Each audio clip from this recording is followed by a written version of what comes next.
Yeah,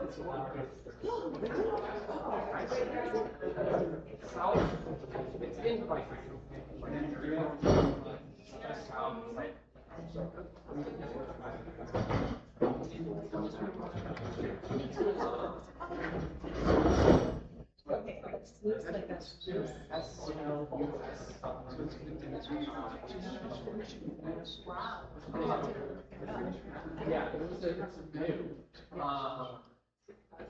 There's some pretty.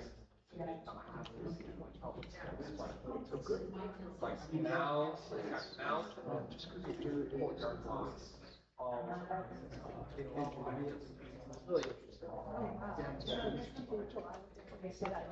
Yeah, like all of community area are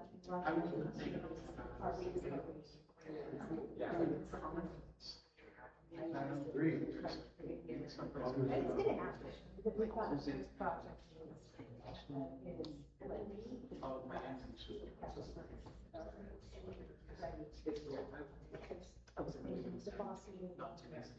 And that's all it's about. It's the city. Yeah. I feel like it's a project that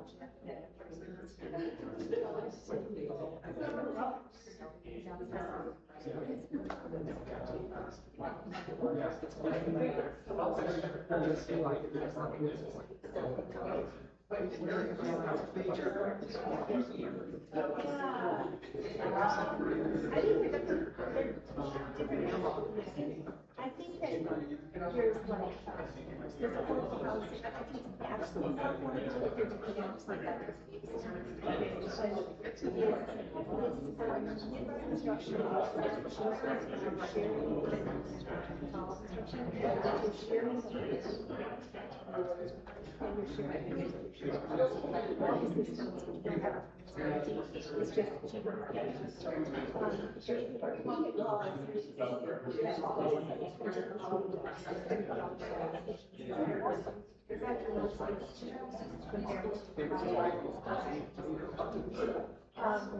But then you have a legal and that's where it gets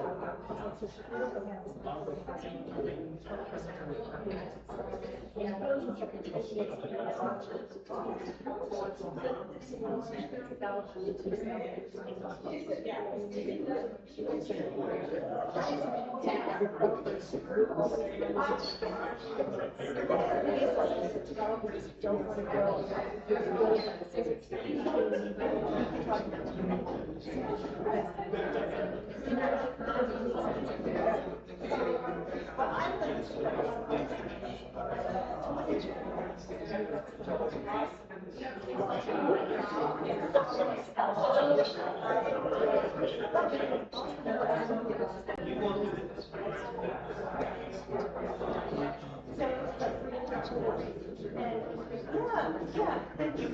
Right now,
Yeah.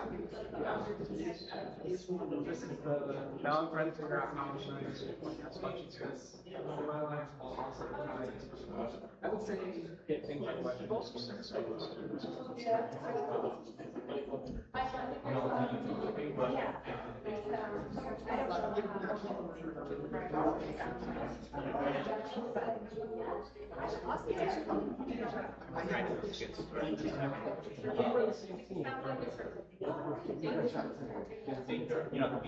I won't be in tomorrow. So you're on the same team, but you won't temporally exist. Okay, I'm glad you do because I was really worried that you like No. I'm almost very. I'll see you after.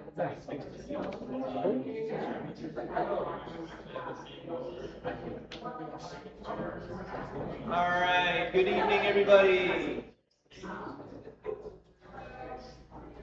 We're starting just a little bit early, but that is going to give us some time at the end, a little bit more. You might notice that there are various maps strewn about the room. This is all going to be part of our downtown transitional charrette, which we will introduce in the slide for our keynote today. All right?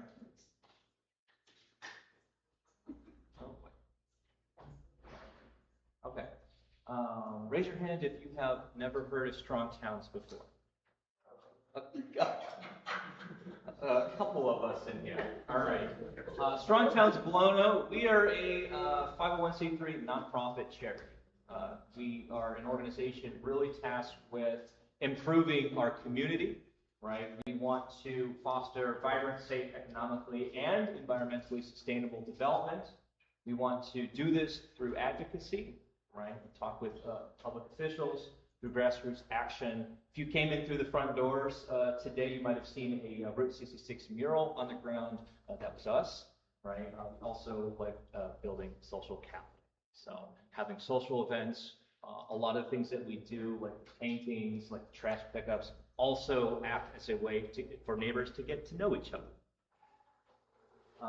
So I basically talked about half the stuff already, but what we're looking at today is revitalization through design. Charrette is a very fun word that most people have never heard of. You type it in Google, you'll get that squiggly red line underneath it. It is French.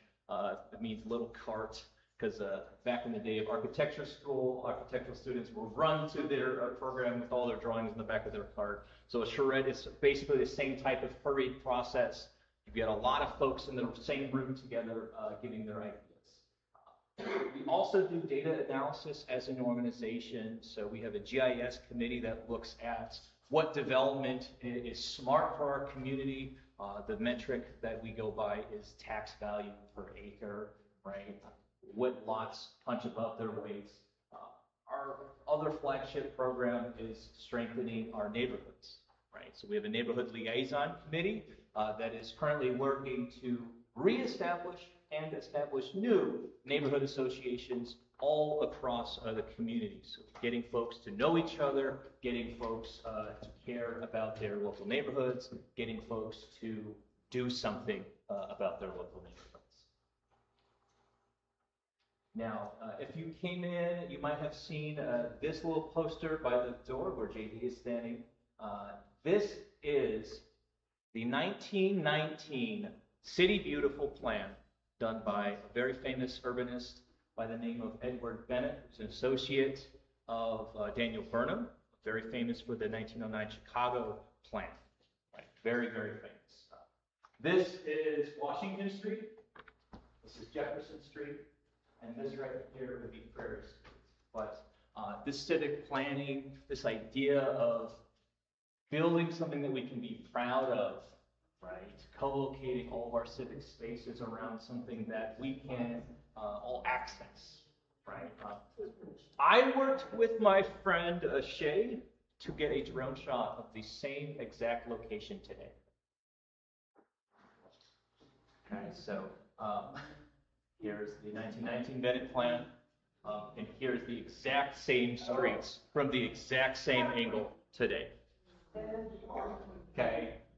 So one of the things that we're trying to talk at Strong Towns is that we can and we should aspire to do better as a community, right? We are Bloomington normal, right? This is a wonderful community. You don't have to accept mediocrity. Okay?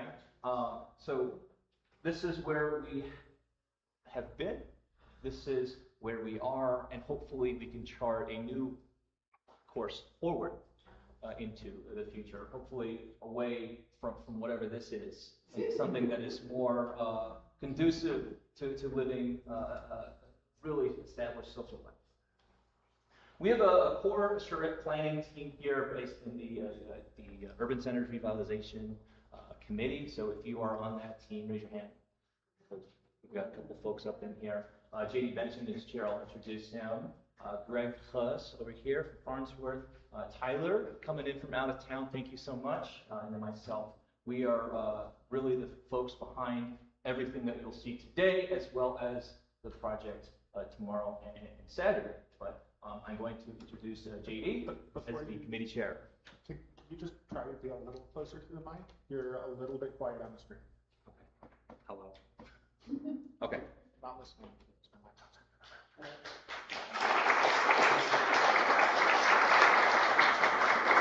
So I'm normally a roamer. This is going to be really hard for me because I have to speak for our online audience as well, and I don't want to get away from the microphone for them. So let's move forward. So yeah, Noah told you what a charrette is by definition. And there's some words up there. If you're able to read them from the back, I hope you'll see. Basically, emphasis, I'm going to call out some words that we really want to emphasize here. Collaborative. We really want this to be a collaborative process amongst the people that are participating. Tonight, it's the opportunity for community input. So the bigger we, in terms of what are your thoughts? What do you want? What do you not want? What do you like? What do you not like in terms of your community? And what you see is working. I've used this word a lot this week. I used it earlier today. Connectedness. Where is it? Where do we feel our connectedness, and where do we feel we don't have the connectedness that we need in our community? We specifically use a short feedback loop. That's by design. That's not your typical planning process. That's to take advantage of the fact that you have all these different people that in a normal long, and we have some planners in the room. This is not, I'm a planner too. This is not to speak ill of it. It is a big, long, drawn-out process with experts. They do big things, but it goes away. It goes down kind of that industrial pipeline to kind of do things. By design, this is supposed to break that. So we're going to challenge some conceptions here. We're going to say it's better. You know, better is subjective, so I'm not going to argue with everyone that it's better, but it's sometimes better for specific purposes, especially for smaller, more dynamic things. So let's see. This is the picture that goes with what I just kind of said. And as you can tell, I've already fallen back to get faster if you're not funnier. That's kind of my training coming back out. So if I'm talking too fast, I apologize. But what we do here is basically we want to do iterations. And those of you, particularly I think younger folks that have come through collaborative work in classrooms, project-based learning, are very familiar with this kind of approach. You do high iteration, and you kind of build on that over a course of a day or two, and when you do your work. And that's what we're after. So our goals here, really what we want to do is we want to create and drive the imagination for what Bloomington Normal could be. Not necessarily what it is. You saw those graphics. You saw an idea of what we could have been in 1919. They laid out, here's a potential future. We didn't take that path. And then you saw, here's current state. Okay, that's where we are today. But what does the community want it to be in the future? What are your ideas?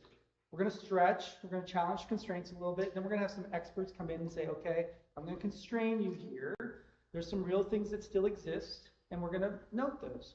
Like, we might have city ordinances. Is that a city ordinance that we're in love with, or we, think we need, or is there maybe some room to challenge that a little bit in terms of our political process?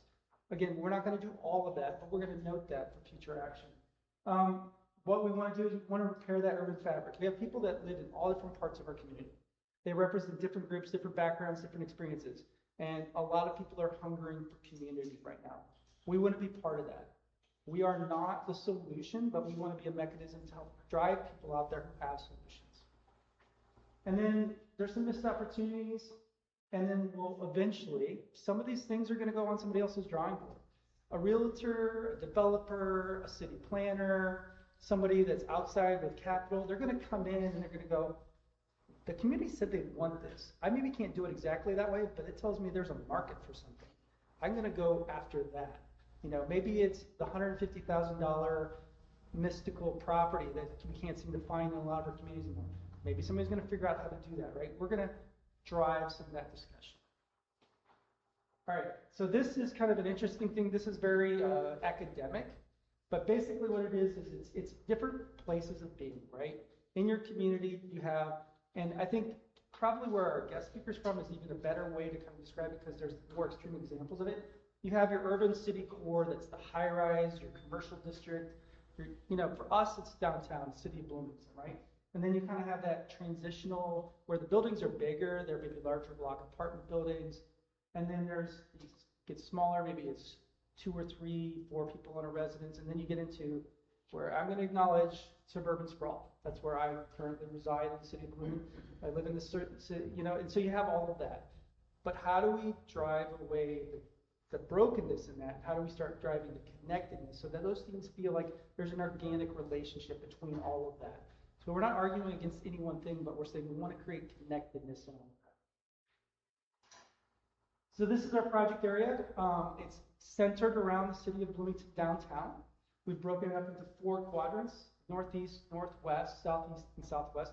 We kind of had to do that from a facilitation standpoint in terms of breaking up our groups. But as I was reminded yesterday by one of our fellow members, those are arbitrary barriers that we actually don't want to reinforce. We want to make sure that there's connection happening across us in terms of the way we experience our community.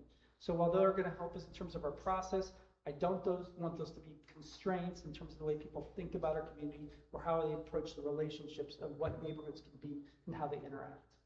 So particularly, we want to look at some of the things that are out there, like a vacant lot, maybe a surface parking lot that could be reclaimed and reutilized, redeveloped. Some parcels that could be further subdivided. Maybe it's large and maybe it could be better served by multiple uses on that. Could be commercial, could be residential, could be mixed use. Again, we don't want to constrain your thinking on that. We want to encourage you to be, you know, broad as you're thinking about how that could be utilized.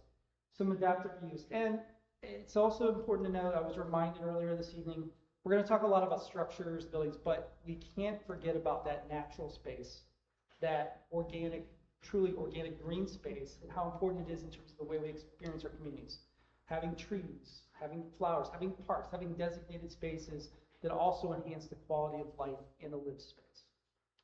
So we need your engagement. We need your inputs, whether it's tonight on these maps or it's later by engaging somebody in the community here, coming to us. We want to hear from you. All right, so what we're going to deliver, we're going to have some concept drawings. We have some talented artistic people that are going to participate. They're going to help us with the renderings. I'm a stick drawing kind of person, so it's not going to be me.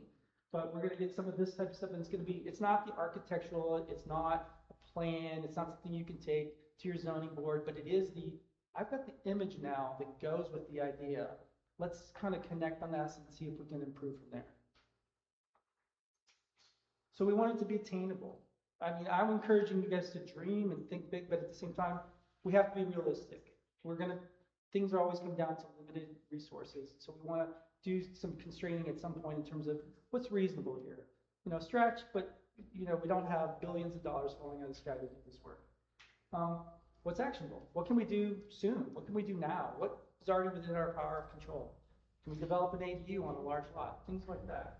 And we want to provide that back to the community. And our product's not going to be perfect, okay? It's a point of engagement. So we're not expecting that here it is, here's my homework, graded an A, and we're done with it. This is to continue the conversation, and we expect the community to have remarks, have feedback, tell us where maybe we could have improved on something. That's part of the effort. All right, so that was a lot. I was trying to get through it fast because you really didn't come to hear from Noah and I. You came to hear from our speaker. All right, so I had all this stuff prepared. I read this chart. I talked to her beforehand. I said, you know, I can really just tell part of your story because I did some research, but I think her speech is going to really let it unfold. So needless to say, this person's been very active in terms of pushing the boundaries of our thinking in the U.S. about how we think about our lived environment and challenging us to get behind new ways to experience it and be more human-centered in that experience. The professional background is very interesting. I think there's a story that's going to come out there. And current stories about where her current business is going and pushing development within our state, within the community of Chicago, and looking at smaller communities like ours and where some of what her company is doing might have possibility to influence what we want to do here. With that, Dr. Alicia Pederson is going to speak to us about urbanism in the courtyard urbanism in the environment. Sorry, I wanted to get the title.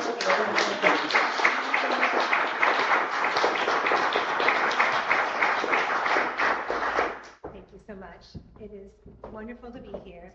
And I'm going to now transfer this slide. And we practiced this 5 times. And, oh, no. Click on that. Yep. This is when you don't train the technical help. No, it's okay. There.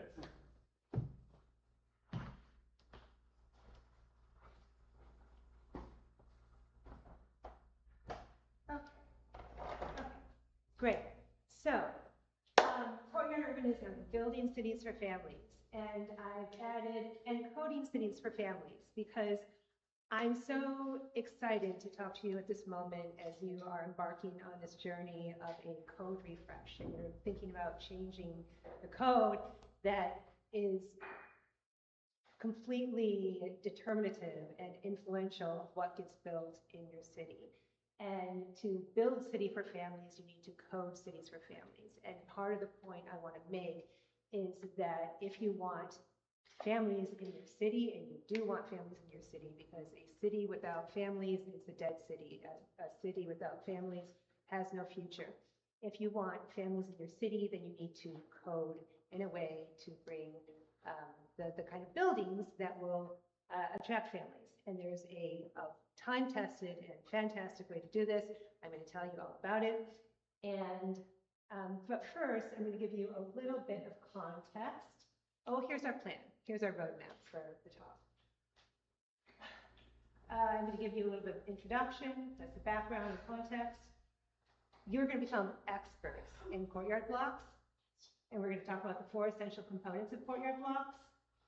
And then I'm going to explain the family-friendly values of courtyard urbanism. And so this is key because we want to understand, there's this misconception that families don't like cities and that cities don't like families. And so understanding how we can make cities work for families is really important. Just, understanding the components of it, but also understanding the narrative and how we talk about it to families and to planners. And then we're going to talk about Bloomington Normal's path to courtyard urbanism before concluding. Okay, so by way of context, I'm a child of the suburbs. I understand low density. I understand what people in the suburbs, how they feel about cities and density. I grew up in suburban Grand Rapids, which looks like that. It's so low density. And I grew up in a house on 5 acres. It took 20 minutes to go anywhere by car. And I didn't know any differently until I moved. I did enough travel to know that I wanted to go and see the world. And I moved when I was 22 to Florence, to the house in the block there. And I was working as an au pair for a family. And I was also teaching English to families in the city. And I lived there for 2 years. And because I was living with a family and because I was doing a lot of teaching and tutoring, I got to see the insides of a lot of homes. And I got to really understand the housing stock and how the housing stock worked with families all over the social range and the income levels. And it completely changed my assumptions about cities, about families, and about how cities and families can have this mutually wonderful relationship. And then I ended up in Chicago. It also made me realize that I wanted to live in a city. I did not want to raise kids in the suburbs, and so I landed in Chicago. I went to Northwestern and I got my PhD in English with a specialization in Renaissance English and Italian literature. I was going to teach Shakespeare and Dante. And I did my doctoral research on pastoral literature, which in the Renaissance is very focused on the difference between cities and the country. So there is like a common thread here. Anyway, as I was finishing my dissertation, I had 3 kids in 4 years, and the third one came as COVID happened. And so I paused my academic career and got really involved in neighborhood, like NIMBY development stuff in my neighborhood in Chicago, which is Lincoln Square. It's off the Brown Line, if you guys know Lincoln Square in Chicago. And as my kids aged into elementary school, I noticed that a lot of families in our neighborhood were moving to the suburbs. And it wasn't because they disliked urban living. It's a great neighborhood, and they wanted to stay in this neighborhood.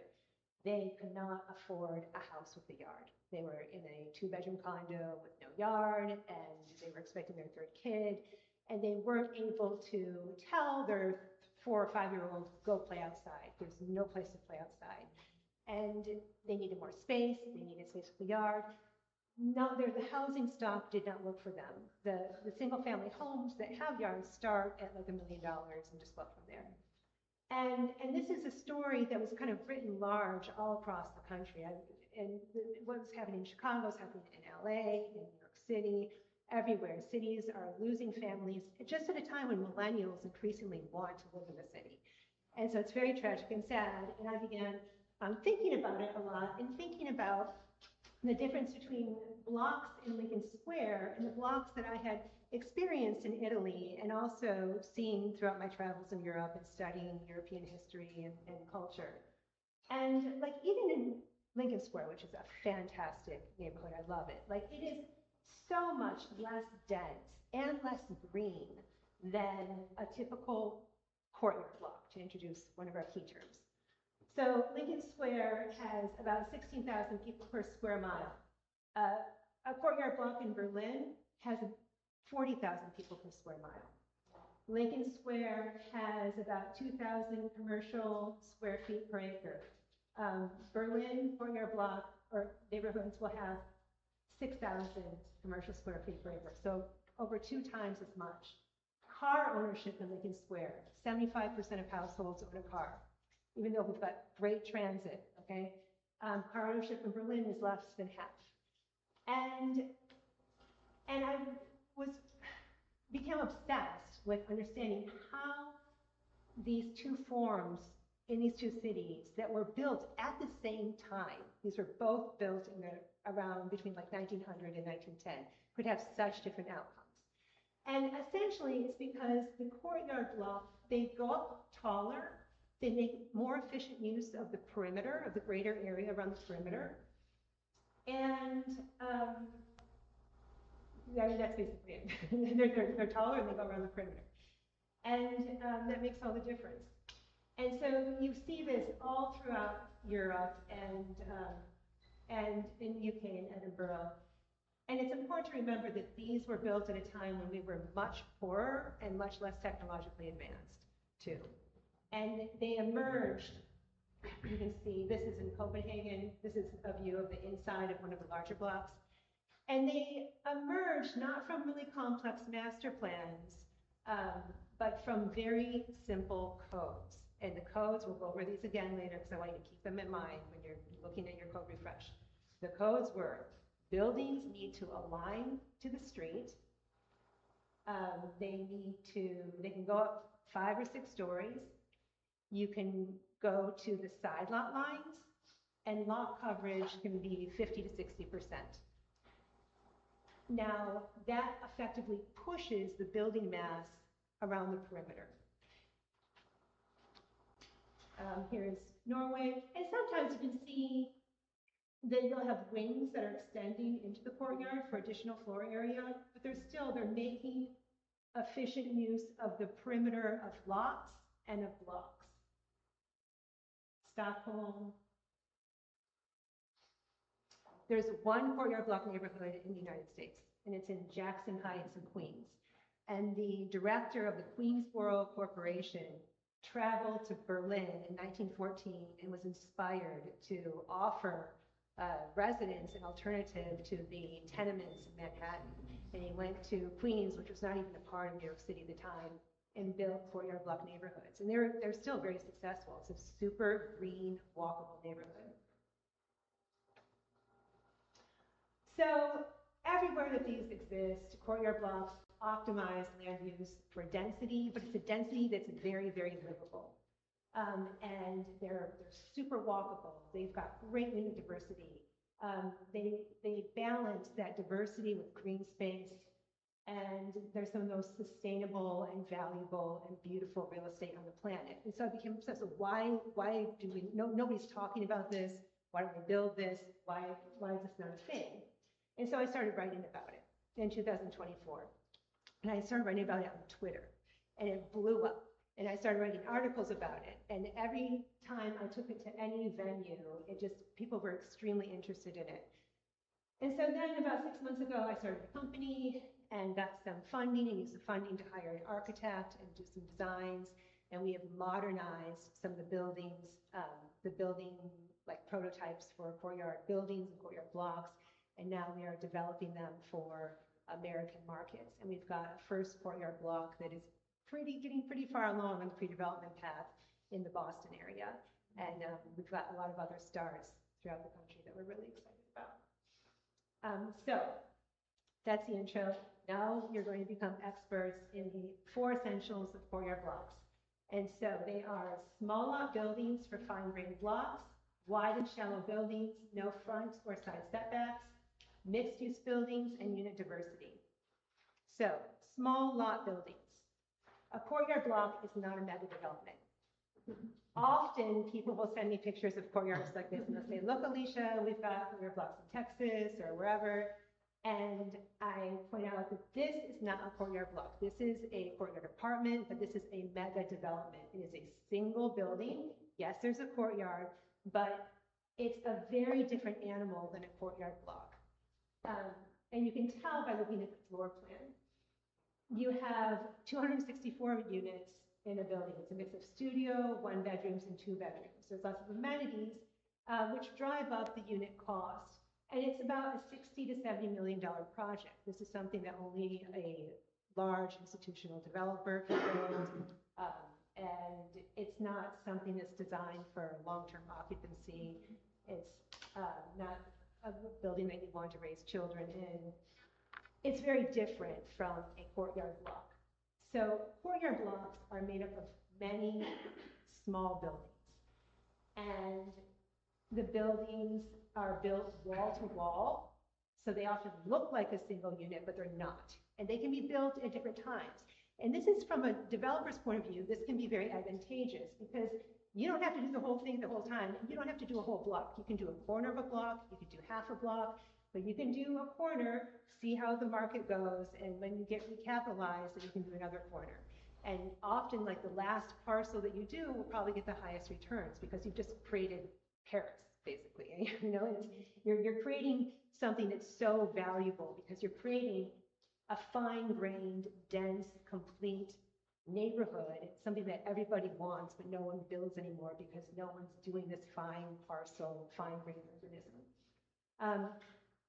And yeah, so small lot buildings, and you can see it here. This is in Oslo, but you can see here that you have one of the, you see there how it's missing one? And so sometimes, like there's a fire or one is demolished, the failure of one building doesn't mean that the whole block is destroyed. And so that's another strength of it, is these are very resilient.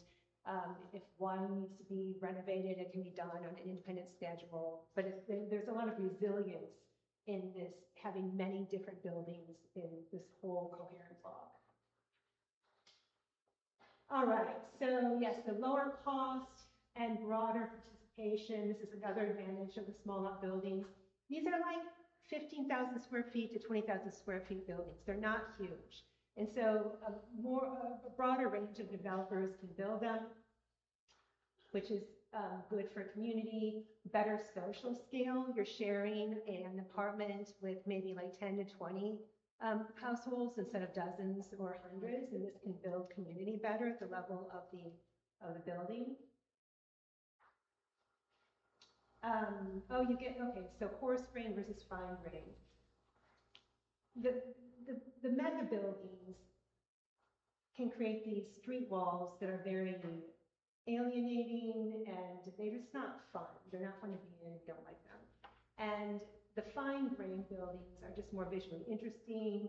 You have more diversity of entrances, of shops. They invite more pedestrian activity, and they're prettier. We like them, but I think that we're drawn to them because the aesthetic kind of matches this economic health.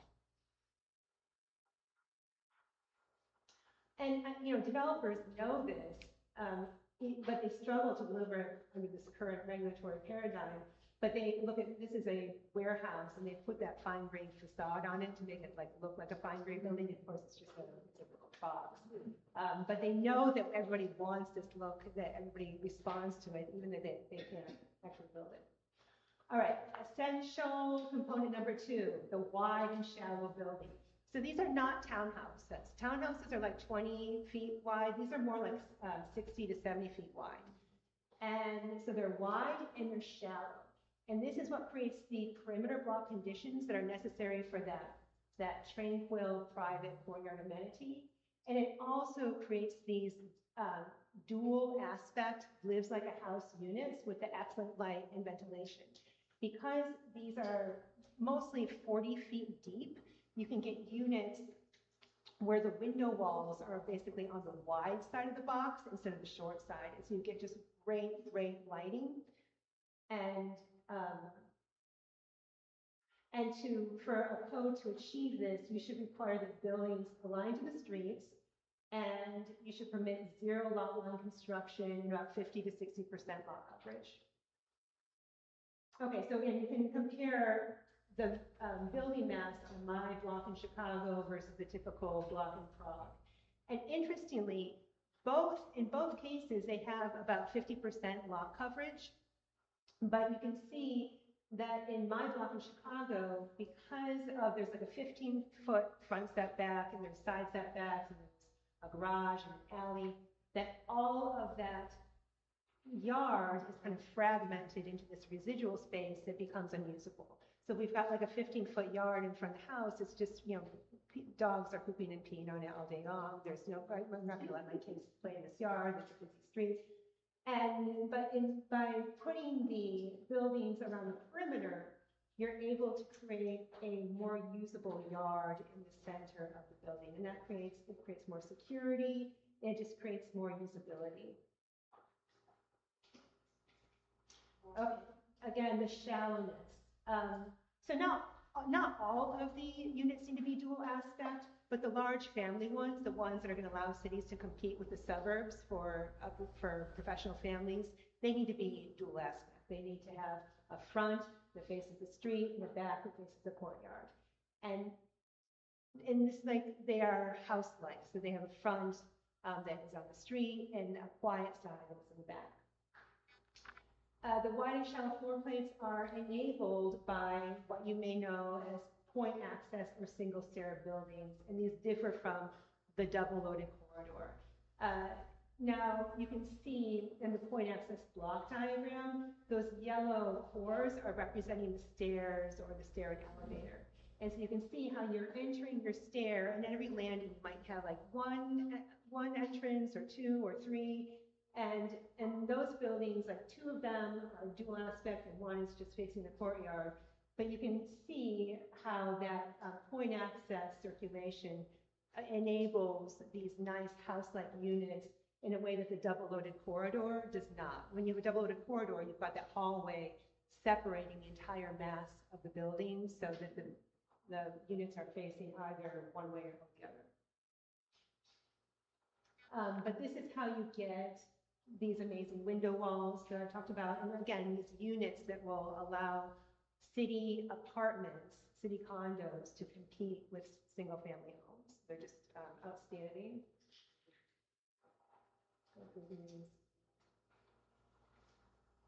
All right, third essential component is mixed use. You need to do mixed use to maximize walkability and daily convenience. Not every building needs to be mixed use, but you typically, like, one side of every block is a mixed use street where you have all the shops on the bottom.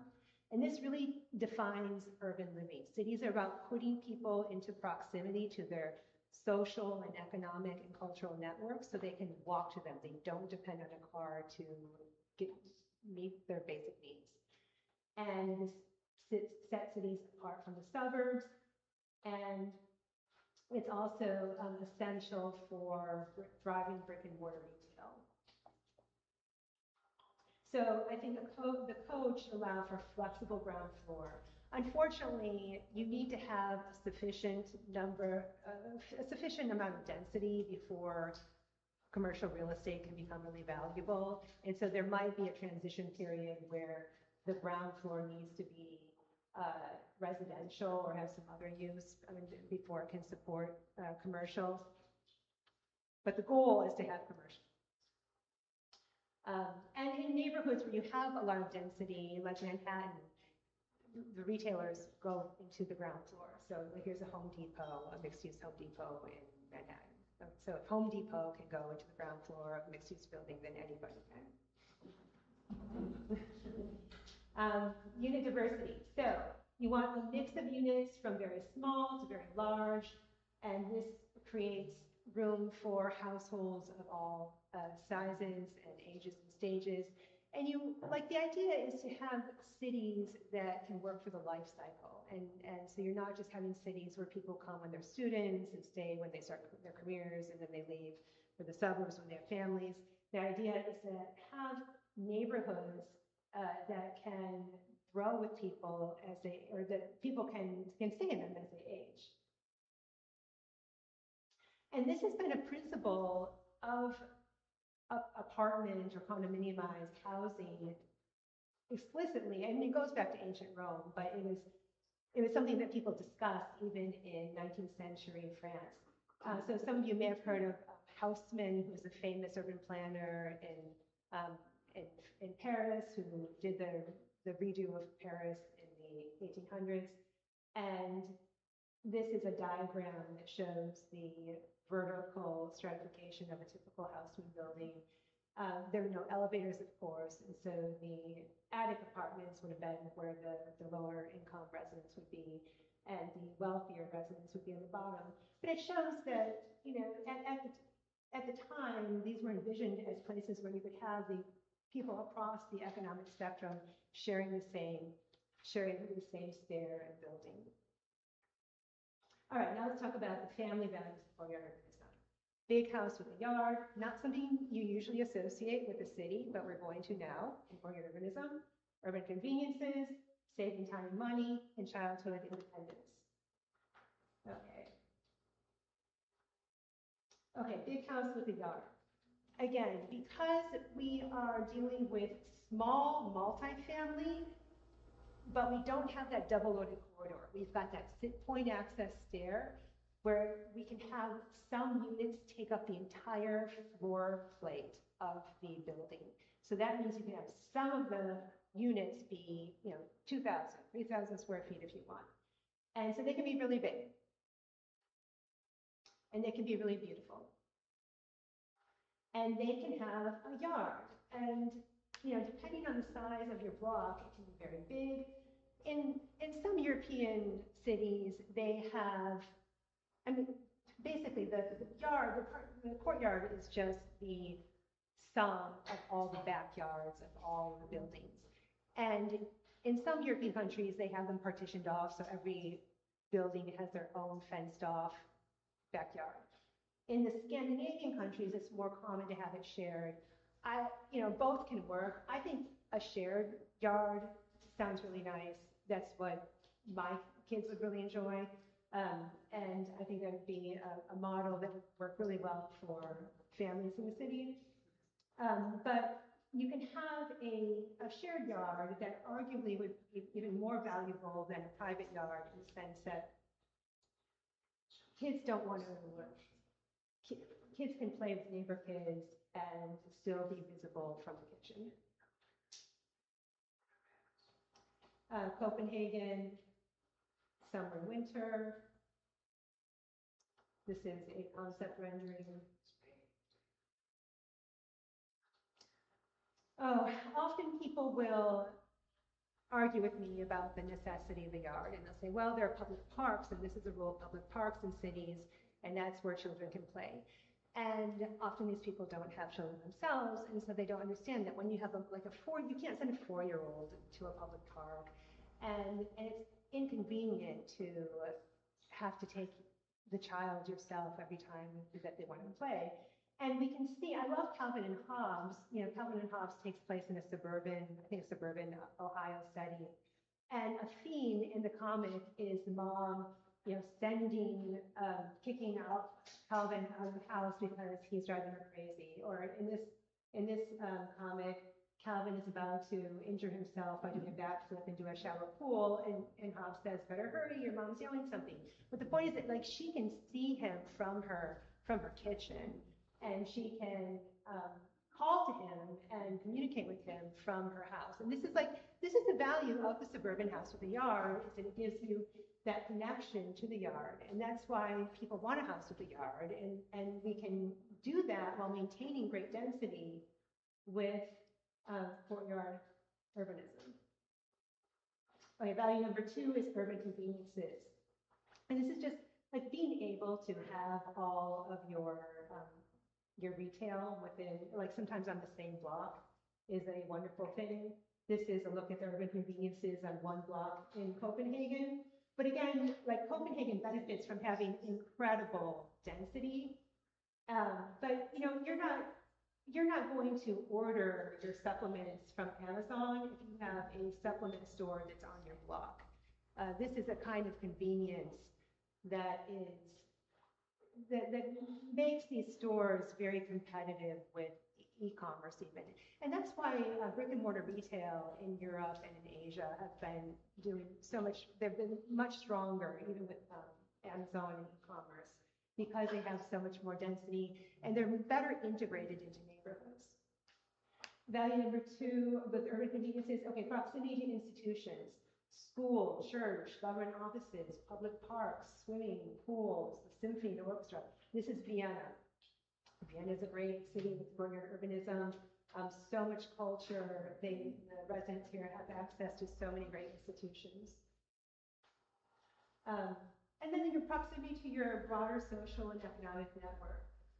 One thing I noticed when I was living in Florence is that the family had their aunts and uncles and grandparents living in the same neighborhood or the neighborhood over. Growing up in suburban Michigan, it's typical with American families. My grandparents were in Florida, and the others of the grandparents were in Indiana, and we saw them on Thanksgiving and Christmas. And there was not this there wasn't a city where everybody kind of ended up, because there aren't cities that are really capable. I guess Chicago, I'm hoping that my kids will stay in Chicago, but you can have cities that are more capable of retaining residents across the life cycle, and so you can have families that stay together. This is the inside. This is a courtyard block in Sweden, and they arrange these really cute fish foils every fall. They have community picnics in the courtyard. Time and money. So a benefit of multifamily is it's naturally affordable. So you're making efficient use of the land, you're sharing roof and walls and heating and cooling systems. You don't have a pointless front yard, so you don't have to maintain that. And you're usually sharing the cost of the courtyard maintenance. So typically there's a master HOA that governs the courtyard, and every building on the block has its own HOA that participates in the shared HOA. There are other ways of doing it, but that's the typical one. And then, mixed-use neighborhoods are more walkable. Car-light households become feasible, and there's considerable savings on gas, insurance, and other transportation costs. And cities can offer families freedom from car culture. All right, we spend so much time in the suburbs in traffic. And this lower left-hand photo is of a school drop-off line. I don't know if you guys know about these, but in a lot of these suburban school districts, all the children are driven because there aren't buses anymore. They can't support a bus system, and so they're all driven, and there are these terrible lines. My kids walk to school, and it's only 10% of American children walk to school now. It used to be 50%, 60 years ago. And it's just a shocking thing to me that only 10% of children walk to school now. And then childhood independence. And the courtyard, I think, can provide a safe space for young children. So when you're like 2, 3, 4, and 5, when you're too young to free range in a neighborhood, especially if you're in a city with a lot of traffic, you don't want to let even a 6 or 7-year-old free range in the neighborhood. And potentially, it's a place where they can develop independently relationships with other children if there are other children on the block. This is Copenhagen again. But as they age, the cities can be places where they can start exploring the city independently. This is my neighborhood in Chicago. My eldest is just turned 11, and she and her friends now go to Starbucks and to their volleyball practice and to each other's house. And they have she has more freedom than I did when I was 15 or 16. I mean, she can go so many more places, and I'm happy for her. So good cities can do this, but again, this is something that becomes possible when you're in a city that has enough density to provide those eyes on the street that is necessary for public safety, and also like a household mix that is where you have like that critical mass of families, so that parents are comfortable sending their kids out, knowing that there are other families in the neighborhood. All right, so just a quick recap. All right, so Bloomington's path to Courtyard Urbanism from Charrette to O. So I'm excited for your charrette because I think you can use this to envision and get some ideas and really expand everyone's horizons to envision this alternative to the status quo. And it could look like a couple of steps. The first step is choosing a pilot block, and we have these maps out, and some pilot blocks have already been selected. This is one that is near Noah's house, and I'm excited about this block because it's not a full block. Often people will assume that you need to have an entire block to do a courtyard block, but you can do a half block or a partial one or a full block. So step 2 is designing it, and now pay attention because this is very important, okay? So when we're designing courtyard blocks, we need to keep this in mind. The typical building is about 60 feet wide and 40 feet deep. The depth is more important than the width. The depth is important because if you have it too deep, then you get these dark interiors, and you don't want to have like these dark interiors. You want to have these well-lit and well-ventilated apartments. Sometimes you can have wings extending deeper into the courtyard, but they need to have light on both sides. Also, if they're too deep, it's eating up your yard. The whole point is to have a yard, okay? So 40 feet deep and that's the classic. If you go, and I've gone and measured them all over Europe, and it's about 40 feet deep is a typical depth. Then you place your buildings along the block perimeter. If you don't have a whole block, it's okay. Here there's an alley along in the middle of the block, and I've used that to put some surface parking since we're still in this transitional stage where I'm still need parking. And so that's what that gray place is. And then you chamfer the corners. Does anybody know what chamfer means? What does it mean? It just means instead of making a sharp corner, you offset that by connecting the diagonal line. Yeah. I don't know if that's what AutoCAD command does, but with that, you mentioned it. No, that was perfect. Yeah, you're basically beveling or angling the edge.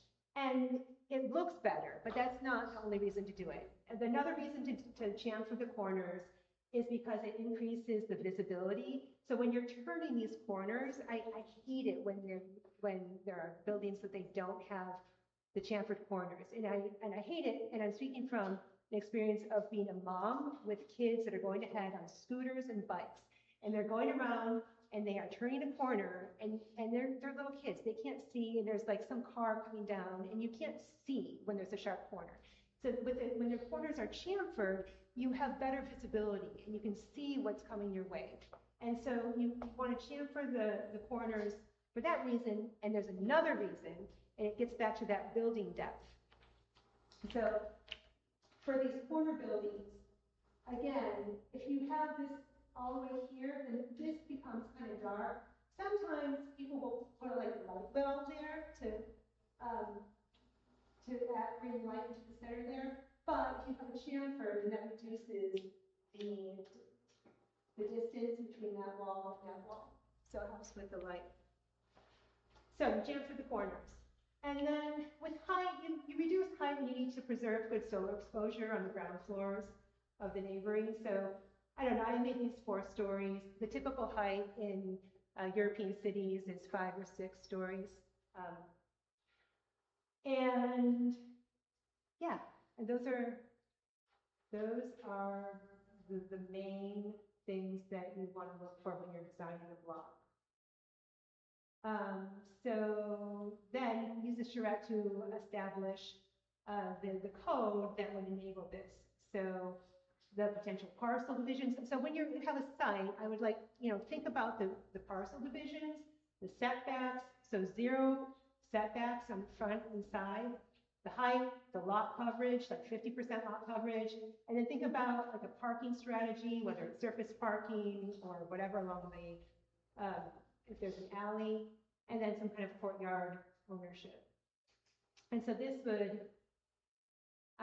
Noah sent me a picture of some really lovely facades from your downtown area, and I used that as inspiration to put a facade on that. But here's an attractive rendering of what it could look like if you, as a finished product.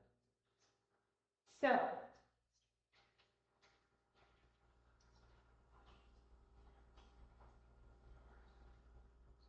I'm trying to think of what else I need to say. I think 4 stories. 3 stories is about as much as you want to go without an elevator. If you're going 4 stories or higher, you probably want to do an elevator. So that's one consideration. Anyway. Oh, another consideration. When you guys are doing the charrette, I want you to think also about the potential to convert through streets into plazas using TIF. That's the tax increment financing. So this is in my neighborhood of Lincoln Square, a very civic-minded group in the 90s, right? They did this. There's Giddings Street that used to be a through street. And Lincoln Avenue here was the most disgusting car-oriented street. It was awful. I wasn't around at the time, but I've seen pictures of it. I'll show you in a second. And they converted it. They made Giddings Plaza. They cut it off to car traffic, and they put bollards on both ends, and they put that Christmas tree. It's a fountain in the summer and a Christmas tree in the winter. And then there's a beautiful statue on the other side, and there's a beautiful plaza there. And then they used that, also they used the TIF money to widen the sidewalk. So this is how it was in the 50s, and this is how it is now. It's one of the most like delightful areas in Lincoln Square. And I know that there's a precedent in Normal and maybe Bloomington also to use TIF money, and I think this is a wonderful opportunity to tie some of the development and use that TIF money to do some really great pedestrianization. And it works especially well if you're trying to do like a mixed-use building and really make it come alive, because then you can do, I don't know if you can see it, but behind the Christmas tree, those are all mixed-use buildings, and the restaurants put patios, and there's like a stage there, and there's like concerts in the summer, and it gets so much use, and it really helps those businesses too. Okay, so coding to build family-friendly courtyard cities. You're subdividing large parcels, your buildings are aligning with the street, minimal front setback, 0 side setbacks, 50 to 60% lot coverage, and you're permitting 4 to 6 stories depending on the block or context. And I think I got everything. I hope that you learned something new, And I'm excited to see how the charrette goes. I'm really excited to see how it goes. And I'm excited for Bloomington and Normal because this opportunity doesn't even come once in a lifetime, because it's like once in a lifetime then you get maybe a code refresh, but this is coming at a time where there's also like this urban revival going on with the regulatory reforms that are sweeping the country. The road bill just passed in Congress, and there's a lot of just regulatory reform that's happening that's going to make this building type more possible. There's also just increased demand by families for walkable urban neighborhoods. So this is a time that's really special to do something new and different, and I'm excited for you because you've got a chance to really create a code that can set the city up for something special. And the code is going to be great because it can be something that can just lay the groundwork for something that can incrementally be done over time. It doesn't have to be a master plan and a mega development where you have to get a bunch of financing from big project all at once. It can be something that can be done piecemeal. So thank you so much for your time and attention, and I can answer questions if there are any.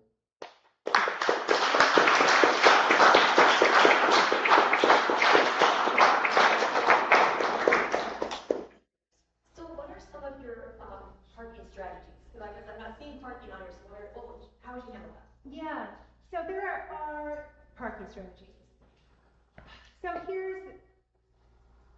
Remember the statistic.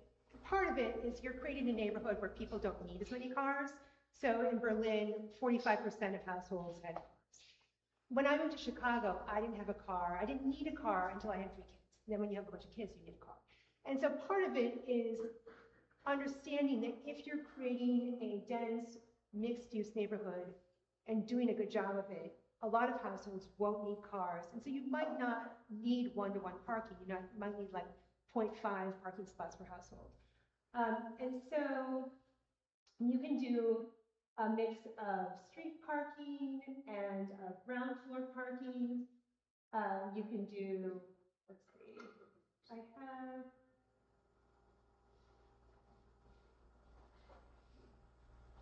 under the walk of the mixed use, I show how some of this can look.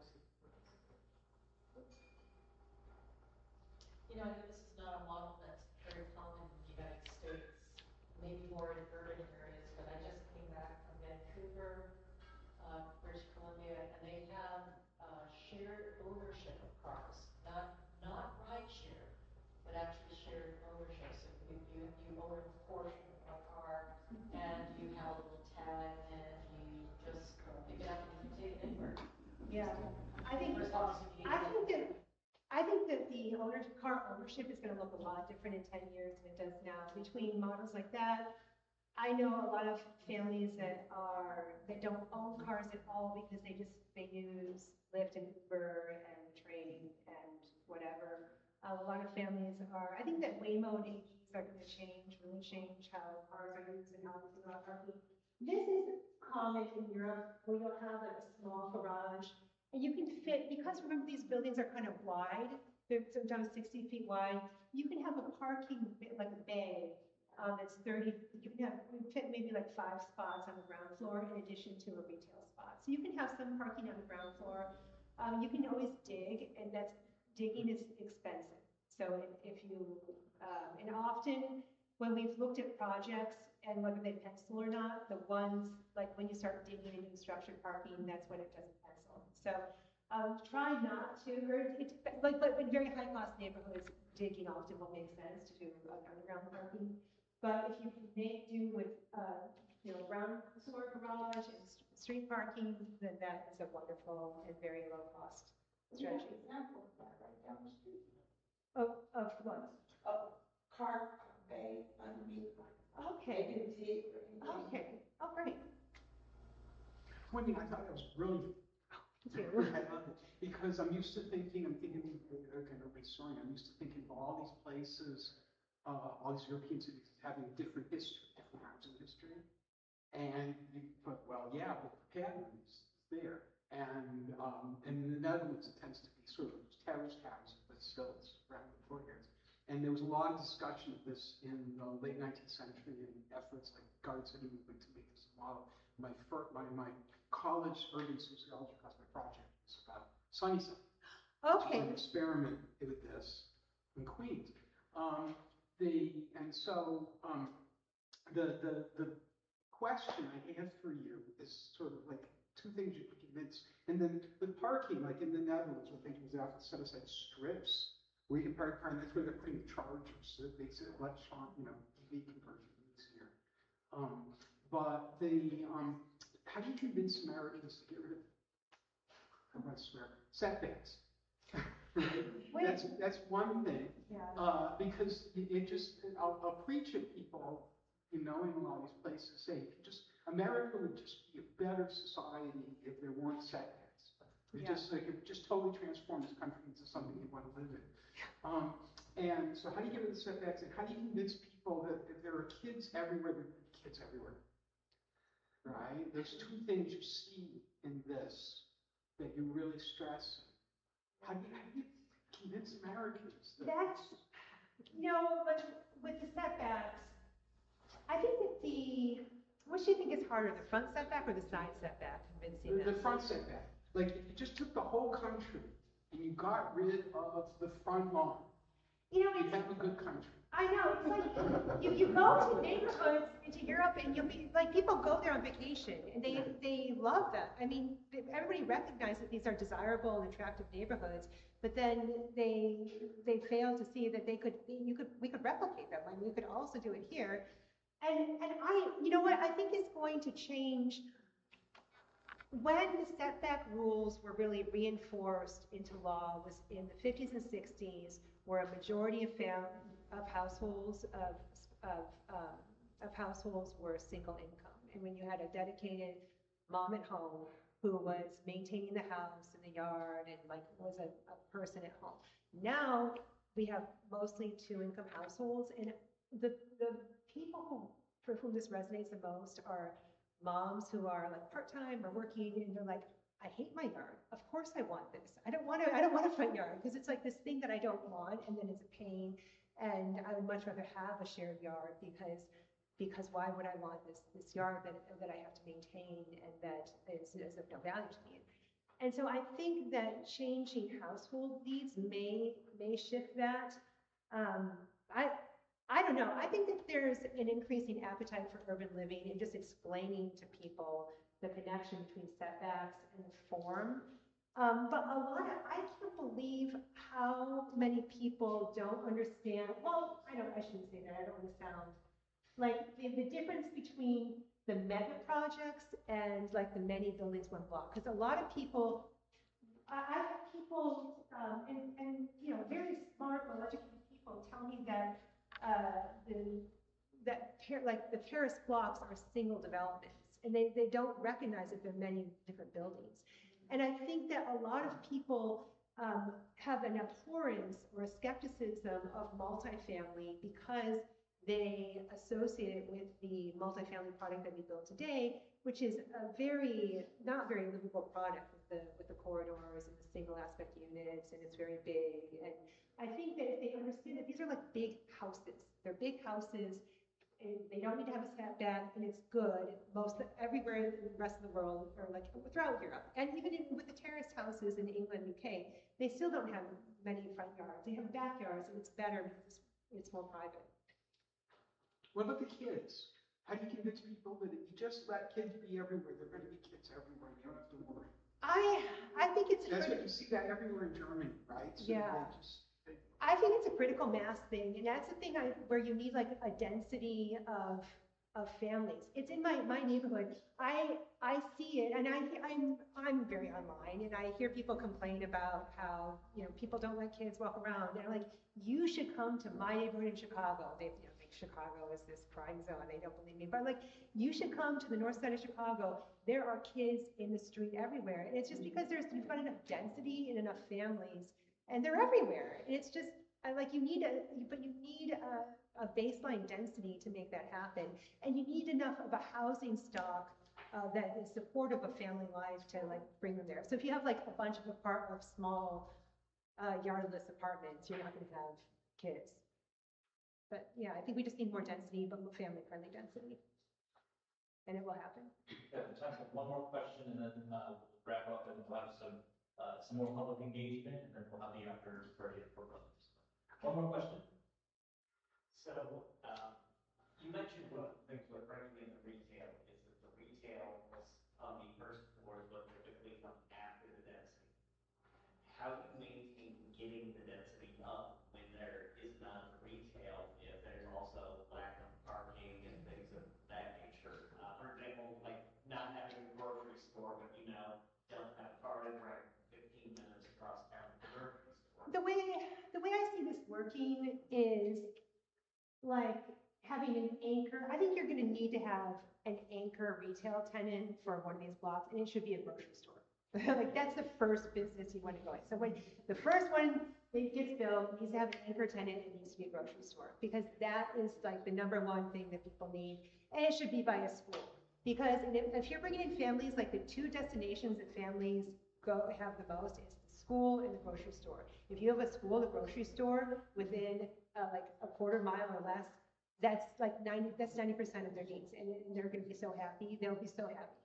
And then you're going to need to like build up the density to support other commercial. I think it'll come. I think it'll come especially if because these are smaller retail spaces, and they're going to have much cheaper leases, and so smaller tenants. It's the micro retail phenomenon. It's like when you walk around Rome and Berlin. It's not like they're not these big retail spaces that we have. They're really small, and people have cute little. It's like the deconstructed grocery store. We have like the baker and the cheese guy or whatever, and it's a complete. I think, but our whole commercial industry needs to like adjust to that. It's just not set up right now, so it's maybe stormy weather. Well, you mentioned harvest time grocery store in your neighborhood, right? And that's a perfect example of a neighborhood grocery store that's private, but very well stocked, and it's a grocery store. It's not a grocery store and hardware store and pharmacy and everything else. It's for food. Yes. Yeah. Yes. It's not a supermarket. It's just a grocery. Not a supermarket. Well, and you could brought up earlier, in a way that potentially a problem that solves itself is incremental. So you brought up earlier, you built the corner, and then you put the next building, and as you put more building, the property value itself goes up, density goes up. So if you build a building at the bottom for parking, then you build the next building, then that one for storage, and then when you reach max density, parking becomes more units and more commercial space as you don't need cars. And I think that could also be as a parking strategy too. You've got so much parking here now. Like I think that if you're building these out one by one, you can have not parking on site, but maybe people can have their cars parked in one of these other sites. And eventually you're going to be creating a neighborhood where just the car needs are not that great, because you're going to have a dense, walkable neighborhood. And yeah. Okay, thank you. You could switch the. Okay, I just have a couple of housekeeping things for strong towns before we get going. For the next about 25 minutes or so, we will be looking at various quadrants of our charrette study area. So if you have not already done so, and so you just showed up for the keynote and you haven't taken a look at the maps just yet, go take a look at them. We're going to ask you, what are some key things that are existing in this area? What are some strengths? Let's say you're looking at an area that you live in currently. What are some missed opportunities, and what are some things that you really want to see? Okay, so there are post-it notes over there. We'll have our each of the team leads at the respective table. But before that happens, I will quickly talk about what is going to be happening next. Yes, that's okay. We will move straight forward through this. All right. Just for the general charrette, very quickly, tomorrow it is going to be a full day. We're going to be starting at 9 o'clock at the Cultural Creativity Center on 107 East Chestnut, doing a walking tour. If you are a charrette participant, obviously we'll start the day then. If you are someone who is interested in this process, you can come along too if you're interested. But starting at 10, we'll do the studio design phases. We'll take all the input from the various maps, take all the stuff that we've heard from the talk, from the public engagement, from just everywhere, and start putting them into some ideas and designs. If you are not a participant and you want to see the goings-on of the charrette, noon to 1 and 4 to 5 tomorrow, we will have a open feedback sessions where we will pin up what our drafts are, and you are totally invited to come over there and rip them apart. All right? The final charrette report will be available later this year. We do have copies of the previous year's report for front and center at the table over there, as well as the board's white hall. Lastly, Strong Towns Bologna is a membership organization first and foremost. There is no paid staff here. Everyone wearing a name tag, everyone running the charrettes. This is purely a passion project. So the charrette is something that we're doing because a member wanted this to happen, right? There are murals on the sidewalk because a member wanted this to happen. So if you are so inclined to help improve our community from the bottom up, we've got $10 dues to join, and if you have volunteer hours at 10 a year, your yearly dues are free. All right? We have about 75 dues-paying members now for Strong Towns Bologna, and we have so many ways to get involved. So our Urban Centers Revitalization Committee, JD is our chair. This is the committee that is running the charrette. The Public Art and Safety Committee, Catherine, raise your hand. Catherine is the chair. That is the one in charge of the Route 66 murals that were just completed. We'll have some other things later on this year. Neighborhood Liaison Committee, we have Julia and Catherine again. Julia's not here, but in charge of reestablishing and helping out existing and recreating new neighborhood associations for that social capital. Education, teaching people about how strong towns are built. And fundraising. Obviously, everything that we're doing here costs money.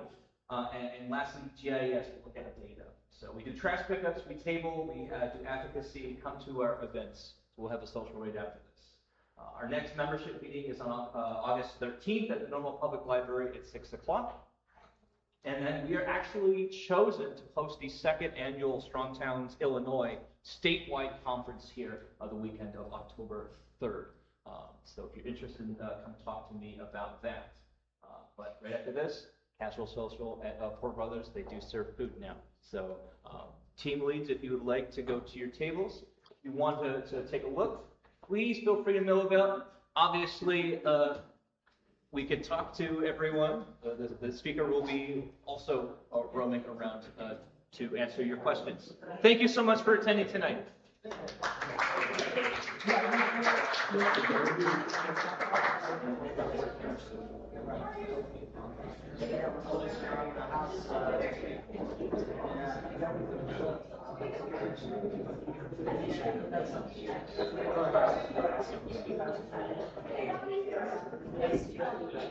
We can do a great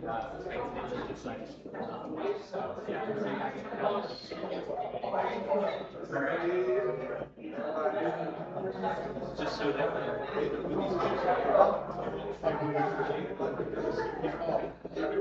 I'm thinking, right, I'm looking at the entire thing. I see this particular property looks like a really right. I think this one right here could really it's like a simple attention line or something. I think that, oh my God, that's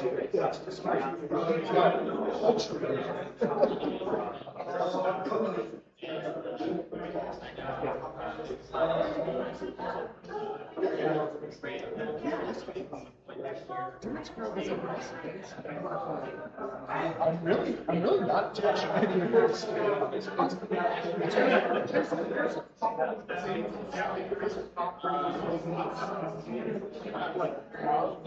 Okay, actually, just a couple properties.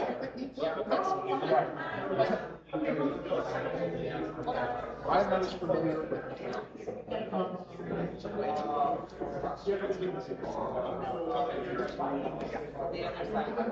so this is a public project property. I'm not asking that. This is the whole thing. Somebody bought it.